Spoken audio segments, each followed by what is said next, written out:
дар вилояти Суғд гурӯҳи мутахассисони ҳифзи муҳити зист ва сохтору идораҳои дахлдор сари мизи мудаввар ҷамъ омаданд. Мушкилоти онҳо ин тоза нигоҳ доштани ҳаво дар шаҳри Хуҷанд ва вилояти Суғд буд. Онҳо сарҷамъ шуда сари вақт пешгирӣ намудани ҳавои атмосфериро баррасӣ карданд, то барои тоза нигоҳ доштани ҳаво саҳм гузоранд.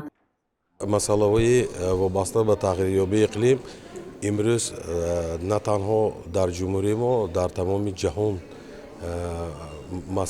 масъалаи муҳим мебошад ва чӣ хеле ки мо дида истодаем, тағйирёбии иқлимро тамоми аҳолии дунё ҳис карда истодааст ва дар ин раванд чанд муаммоҳои экология аз он ҷумла муаммоҳои глобалӣ ба миён омада истодаанд. ин бошадам таъсири манфӣ ба ҳам соҳаи кишоварзӣ, ҳам захираҳои замин, ҳам захираҳои об, аз он ҷумла ҳавои атмосфера расонида мешавад, ки имрӯз дар мизи мудаввари имрӯза намояндагони соҳаҳо ҷамъ шуданд, ки оид ба мутобиқшавӣ ба тағйирёбии иқлим роҳҳои гӯем ки ёфтани ё татбиқи чорабиниҳое ки ба мутобиқшавӣ ба тағйирёбии иқлим мусоидат мекунад.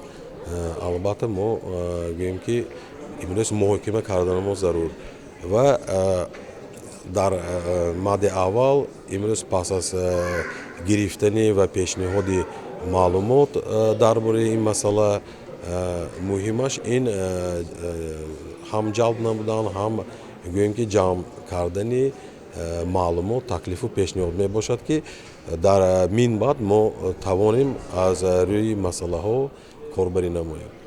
мизи мудаввар дар толори меҳмонхонаи суғдиён бо ҷалби мутахассисони сохтору идораҳо гузаронда шуд. мавзӯи он паст кардани хатарҳои манфии тағйирёбии иқлим тавассути баландбардоштани огоҳӣ ва ҷалби ҷонибҳои манфиатдор буд, ки дар он фаъолони ҳифзи муҳити зист иштирок ва мавзӯъҳои мухталифро вобаста ба ин соҳа баррасӣ карданд. таҳлилҳо ва мушоҳидаҳои 20 соли охири мутахассисон нишон медиҳад, ки ҳавои атмосферӣ дар шаҳри Хуҷанд боиси ташвиш аст, махсусан нобуд кардани дарахтону сабзкориҳо бо мақсади бунёди биноҳои баландошона. ин амал яке аз сабабҳои асосии ифлосшавии ҳаво ва хатар ба тағйирёбии иқлим аст, зеро баробари зиёд шудани биноҳои баландошонаву автомошинаҳо, сабзкориҳо ва шинондани дарахтон байни бинову хонаҳо хеле кам аст ва ба меъёр ҷавобгӯ нест.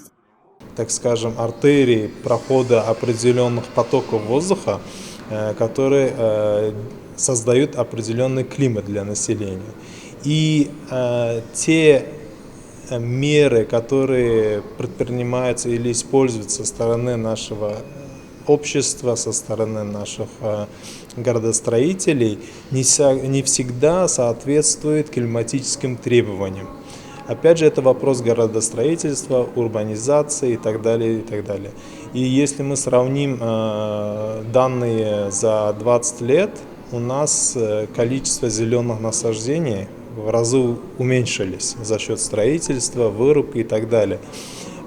И это, естественно, негативно влияет на температурные показатели, и наши анализы показывают, что в этом году в Худжанде, по крайней мере, уже побит рекорд, да, прошлогодней давности, и это ежегодно такая тенденция идет на увеличение. Поэтому, если мы не примем меры для того, чтобы увеличивать зеленые массы, да, по охлаждению, так скажем, воздуха внутри города, да, в этом случае ситуация будет ухудшаться. дар мизи мудаввар мавзӯъҳои тағйирёбии иқлим, хавфҳо, даъват ба пешгирӣ, мутобиқ шудан ба он ва ҳамчунин роҳҳои пешгирӣ аз тағйирёбии иқлим ва экологияро баррасӣ карданд. иштирокчиён мегӯянд, ки пешгирӣ аз ифлосшавии муҳити зист танҳо вазифаи мутахассисони соҳа набуда, бояд ҳама каса ба он саҳм гузошт. барои ин мебояд маърифати экологиро баланд кард. мавзӯъҳое ки имрӯз баррасӣ шуда истодааст, аз ҷумла вобаста ба дигаргуншавии иқлим, бархурди нодурусти одамон ба муҳити атроф, боз як бори дигар ҳар иштирокчӣ ин мизмудавварро ба он меорад, ки бояд ки барои баррасии ин масъалаҳо, барои чораандешӣ нисбати ҳал кардани масъалаҳо бояд ки тамоми ҷомеа муттаҳид шавад, на вобаста аз он ки дар кадом самт фаъолият мекунанд, на вобаста аз он ки дар кадом минтақа зиндагӣ мекунанд. Мо имрӯз мебинем ки тағйирёбии иқлим, дигаргуншавии иқлим ҳатто дар кишвари мо низ ба назар мерасад, аз ҷумла ҳатто дар деҳоти дурдаст, дар минтақаҳои кӯҳӣ. Ин дар мисоли зиёд шудани офатҳои табиӣ, дар мисоли об шудани пиряхҳо ва ҳар гуна офатҳое ки мо солҳои охир бештар мушоҳида мекунем. Ва фикр мекунам ки имрӯз на танҳо дар сатҳи ҳукумат ки чораҳои мухталиф андешида шудааст, бояд миёни аҳолӣ низ нисбати ин масъала таваҷҷӯҳи бештар равона карда шавад ва ҳар нафар кӯшиш кунад ки саҳми худро гузорад. иштирокчиёни мизи мудаввар ки беш аз 3 соат идома кард барои пешгирӣ аз тағйирёбии иқлим, обу ҳаво ва хок хулосаҳои худро иброз намуданд. мақсади асосии баргузори мизи мудаввар низ ин баландбардоштани донишу маърифати экологии насли нав ва ҷавонону ҷомеа ба ҳисоб меравад. Проблема – это загрязнение воздуха. Загрязнение воздуха, из-за этого тоже есть очень много новых болезней.